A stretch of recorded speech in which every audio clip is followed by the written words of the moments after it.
We're destroying the planet. Stop! And this finally gives him something that's worth fighting for. The enemy is out there. They cannot take whatever they want. You think you're one of them?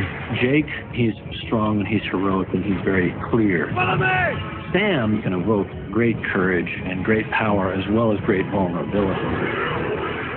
Mr. Sam Worthington, a pleasure to meet you. Good to meet you too. In terms of the effects, I saw it yesterday. When you saw it for the first time, having spent time acting with performance capture in the volume, and you saw this world that had been created, what Well, we see the world immediately. That's the thing. Compared to other motion capture movies or performance capture films, they see it 7-8 months down the track. Jimmy created a virtual camera, so we do everything in the volume. So every time we fly a Banshee, it's a Banshee. We fly it. Every time we run away from a Thanator, it's a guy chasing me. You know, for 14 months we lived on Pandora in our own heads in this great thing with the help of the virtual camera. So when I saw it, it got more detailed, obviously, but you know, we were never lost like other motion capture movies can get. And also, alongside you, you've got some very powerful women. It's a classic James Cameron thing to empower women in this film. Yeah, that's exactly. I'm the pussycat compared to them, brother. Jim created Linda Hamilton in Terminator. You know, he has Sarah Connor. He's got Ellen Ripley he created, and you know, and now we've got Neytiri, who is you know, as I said, all the gunships and military might that they have, she still can win with a bow and arrow. You know, it's the spirit and the spunk of a woman. That's what counts. In terms of the emotion, I cried.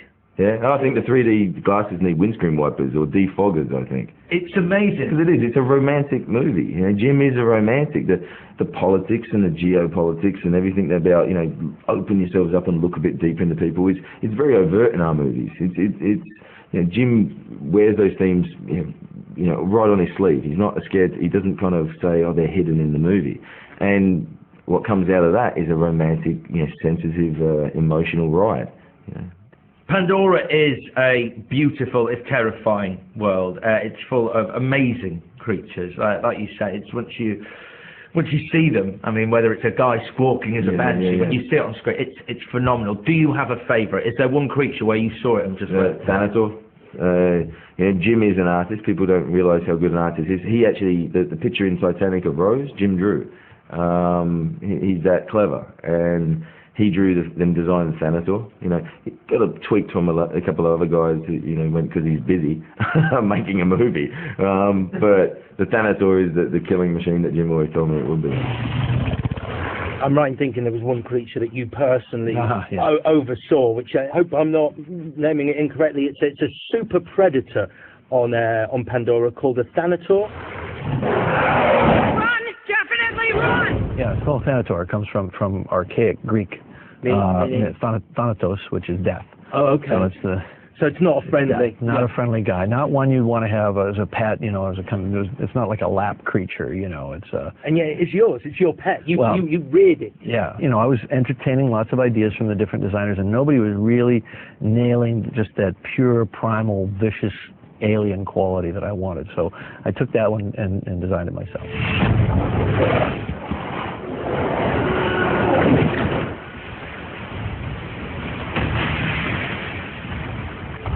I know that's wrong, that holding a firearm has made me feel like a man, but God.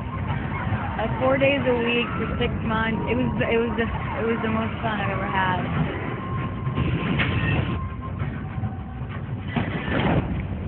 Hello and welcome back to this very exclusive behind-the-scenes look at James Cameron's new movie, Avatar. I've been granted exclusive access to this, the office, brain hub of where the movie was created, whatever you want to call it, and I thought, having access to all areas, we'd take a look behind the Do Not Enter Avatar doors, see what dreams lie in wait. James, it's Alex Zane from Channel 4. Just want to see everything, access all areas.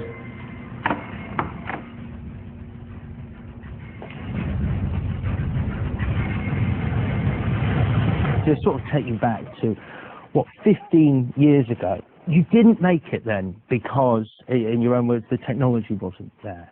Did you ever think, though, did you sort of go, Do you know what? I love the story so much. I've got it here. It's in my mind. I want to make it with what is available now. Was there ever? No, because the whole kind of raison d'être at the moment that it was written was to create something that would push the technique into performance capture. The characters were designed specifically for that.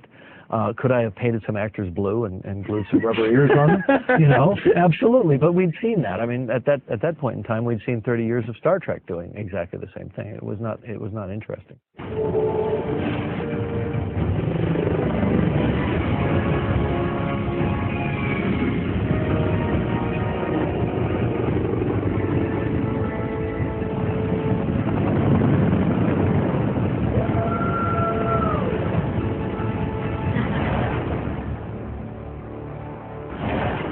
The little boy. The little boy and you. Just thrilled to be holding these. Oh, and they weigh. It's the right weight. They articulated when we fire them, so you get the right repercussions off of it. For the first time in my life, John, I feel like a man. And I know that's wrong, that holding a firearm has made me feel like a man, but God. Well, just can you imagine if you were in the amp suit? There you see John Roosevelt from Stan Winston Studios, but these amp suits are armored mobility platforms. A soldier gets into them, and it's like body armor, but you can move around and they amplify all of your movements. So I'd stand here, that would be behind me, I'd be on foot in front of it, and the Na'vi would be coming for me going, oh, Pandora, we love it, and I'd be like... That's right. Shotgun or anything. No, that's a card rifle. Okay, so one shot or multiple shots? Multiple shots. We don't deal in one shots. Everything's multiple shots, multiple rounds, automatic fire. So is this, is this a prop from the movie, or was this just built to represent what it would look like in the movie? This one happens to be a prop that we actually used in the movie. So this would be actually seen on screen? This will be seen on screen with the soldiers that we have.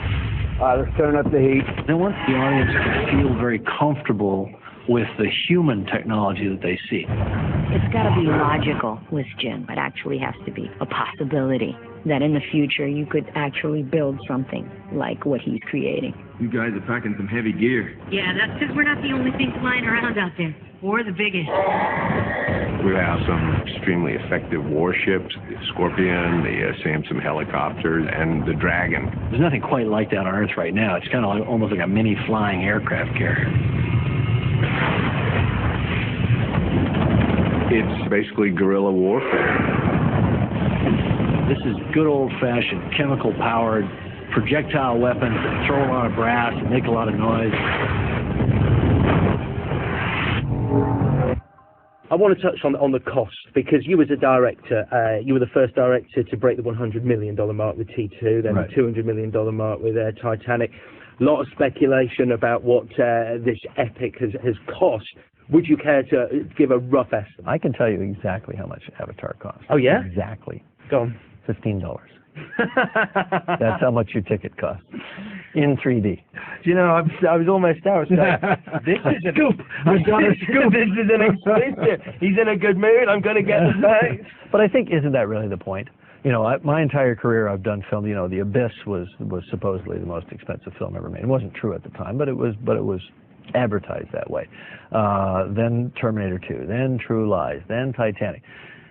In every case, I've endeavored to give to the audience for the same price that they have to pay for a little romantic comedy, something spectacular. So you just figured you'd come out here to the most hostile environment known to man, with no training of any kind, and see how it went? What was going through your head? Maybe I was sick of doctors telling me what I couldn't do.